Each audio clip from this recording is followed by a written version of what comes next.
What's going on, guys? Welcome back to my The Stand review series, where I'm going to be reviewing the 2020 version of The Stand based on the famous novel by Stephen King, which currently is my favorite book of all time after reading it, and obviously my favorite horror book of all time. Haven't seen the 90s miniseries, but I will be as well. And just getting through the new series, which is on Prime. So I'll be discussing each episode one by one, the way it plays out, and then afterwards I'm going to be doing book comparisons after the initial episode review. So, episode 4, The House of the Dead.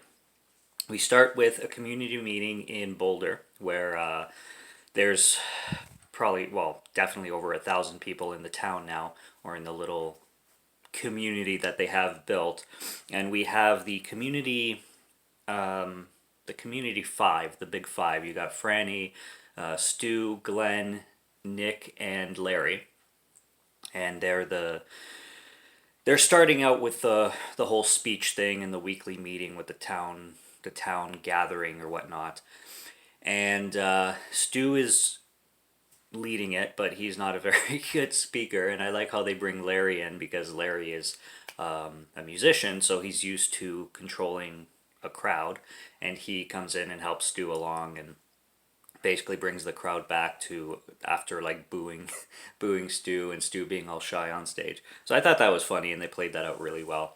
And then we have Harold in the crowd who kind of pulls something a little unexpected. He gets up and he officially says that he wants these five to be the official leaders of the town's people, and basically like govern the town essentially, which I say is a little strange because throughout the whole series so far and the book, he's always been a sketchy character kind of thing, and they got a good actor to be able to portray creepy very well. This guy who plays Harold definitely knows how to portray psychotic, very, very convincingly.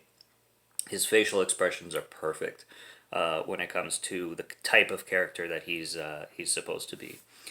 I like how they introduce the characters too. We have Larry dumping his pills, so he's saying no to drugs. We've got Harold when he's getting ready. He used to do this whole Tom Cruise thing in the mirror and like just try to be a goofy character that is not himself. And in this one, he just says, he ignores the Tom Cruise character on his mirror and he just gives like a normal smile, which was pretty cool. You see the changes in the characters and stuff like that. So that's nice. We get a lot more backstory with Nick and Tom Cullen, because Tom Cullen was introduced very briefly in the last episode. As I said, they definitely gave that character, or the version of that character in this show, a big change compared to the book. I liked, now that we got to know him a little better, I'm liking the version of him better in this episode, because in episode 4 when they introduced him, he was so different from the book that I was taken aback. I'm like, well, that's who they got for Tom Cullen? Wow, that's a huge change. But I already discussed that in the book comparisons then, and I might touch a little bit more on it now when I get to that. Nadine and Harold is also cool after the town meeting. Nadine comes along to Harold's house and basically just literally throws herself to him. And I think this is part of Randall Flagg's plan, because in the last episode, in that dream vision sequence, whatever you want to call it, the way this show portrays the vision sequences as kind of dreamlike, he's convincing Nadine to take down Stu and use Harold. So immediately when she shows up at Harold's house and starts seducing the hell out of him, it's kind of implied that she's being manipulated by Randall Flagg, who clearly has a lot of manipulation over people, being that he can enter their minds and shit like that. But yeah, she like asks if he's a virgin. She claims that she is as well. I kind of rolled my eyes, but then she started describing it, and she says she's shaving herself. Wow, she's saving herself. Uh, shaving herself. I'm sorry. Saving herself for Randall. So she basically tells Harold that they can do everything else, but that one little thing. So she gets on top of him and she basically gives him a kiss on the neck, and then he just finishes immediately because, you know, he hasn't had experience at all. So that was cool. And then they have this stopped truck scene where they flash back to Harold and Franny during their hike or cross country adventure towards Boulder. So this is like 2 months prior.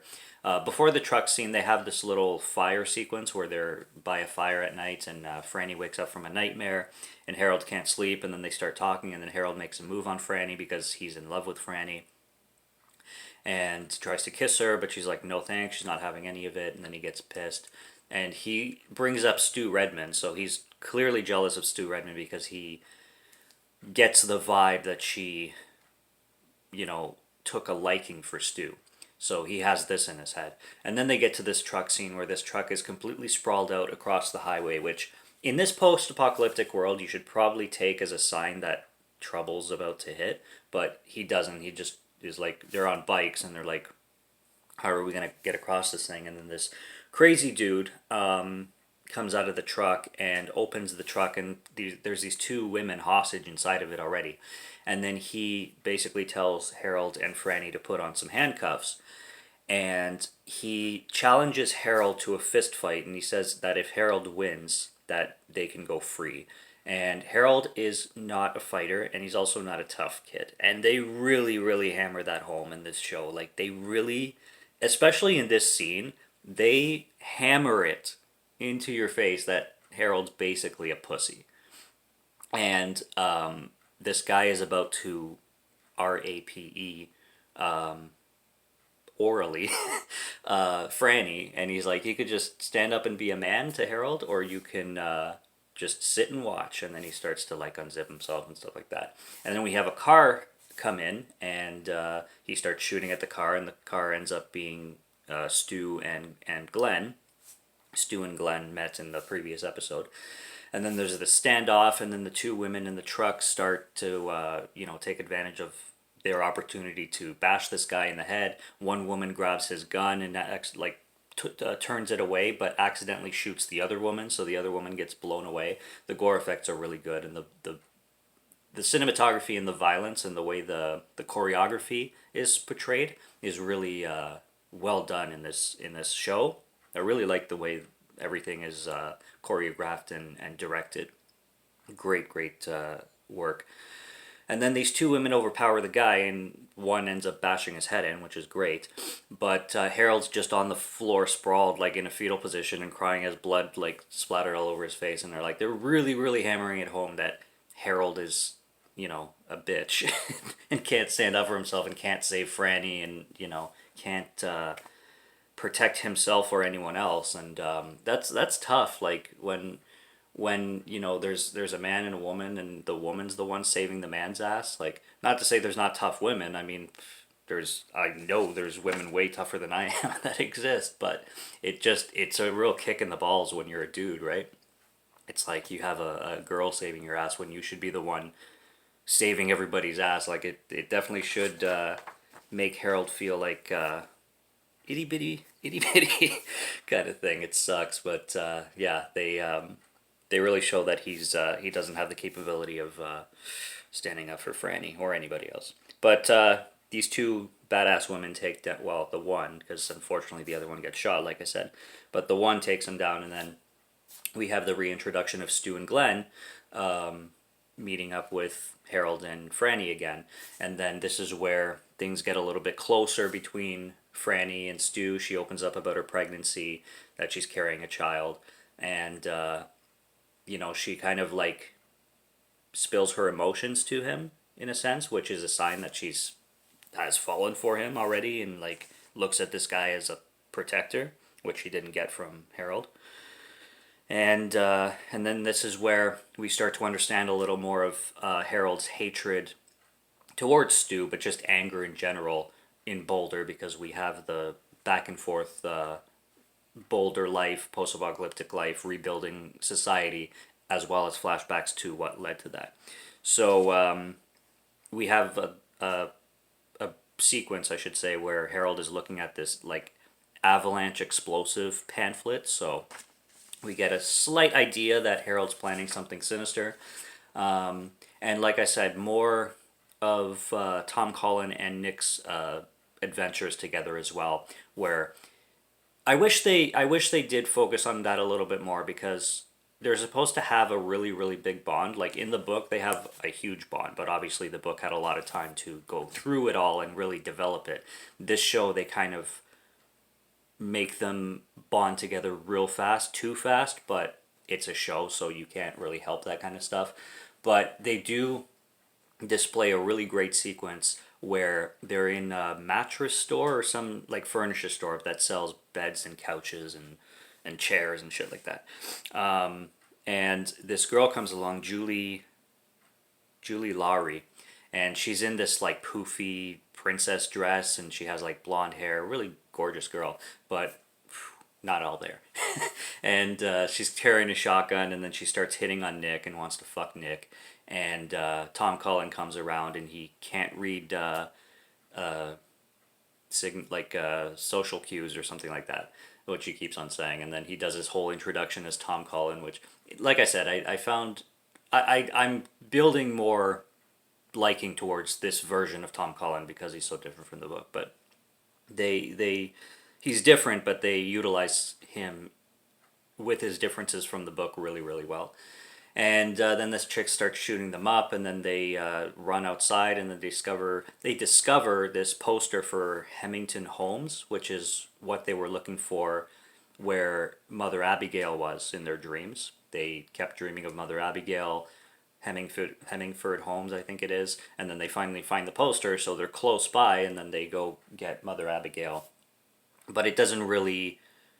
That's basically all the bonding that you see between Tom Cullen and Nick. So you're just left to assume that they got really close while they were adventuring to find Mother Abigail and adventuring to Boulder.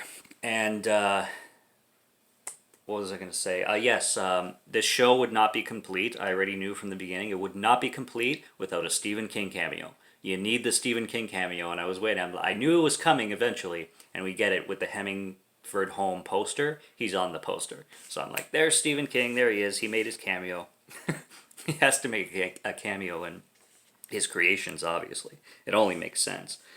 And then in Boulder, they start to come up with this idea of sending spies to Las Vegas, because Randall Flagg, in their dreams, is taking base and creating his own little community of sadists, basically, in Las Vegas, where Mother Abigail is leading the good, you could say, to Boulder. Randall Flagg is leading the evil, you could say, to Las Vegas, because this show, for anybody who's seen it or for anybody who knows the gist of it, plays with like good and evil.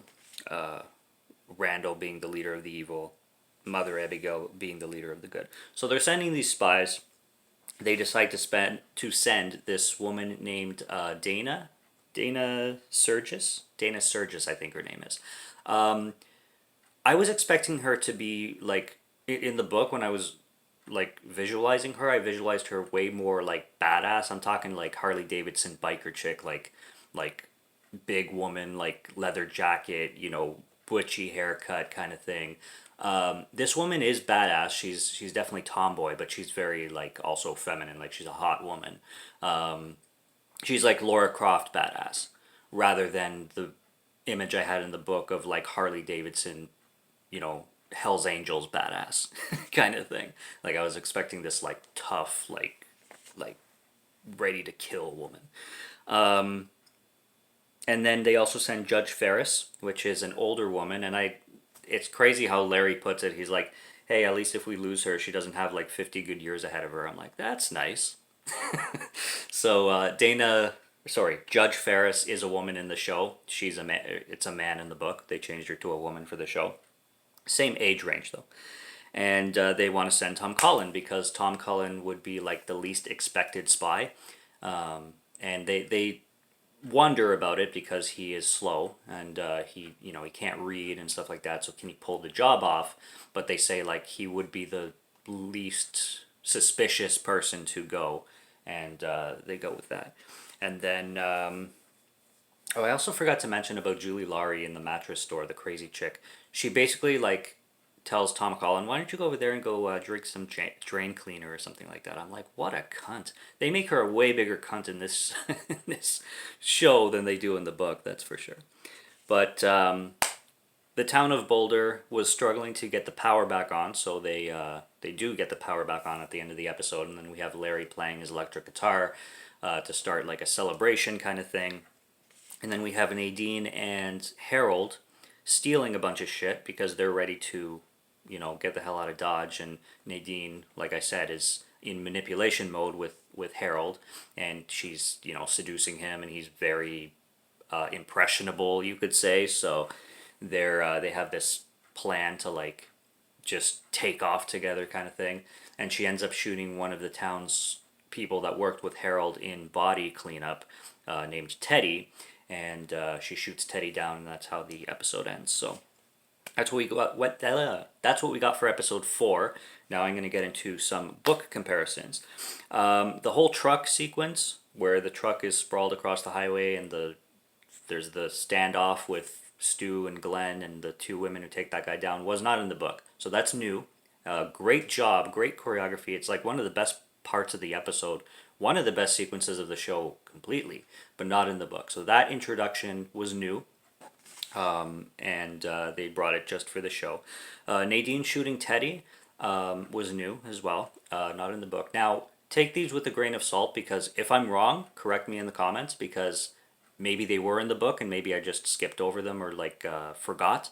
But as from my recollection of reading the book, which I just finished a week ago or something like that, maybe 2 weeks, a week ago.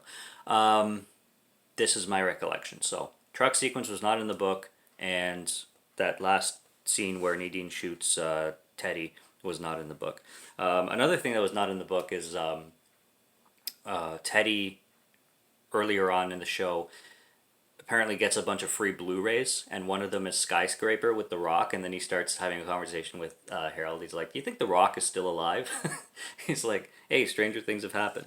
So I thought that was kind of funny how they just, show a Blu-ray of Skyscraper with The Rock. I don't know, it was kind of a chuckle moment for me. I like that. Everything that plays out with Franny and Stu and stuff like that is accurate towards the book. Her pregnancy is accurate towards the book. They just don't say in the show who got her pregnant. In the book they do. It would, like, they have a sequence with her ex-boyfriend and whatnot at the beginning of the book.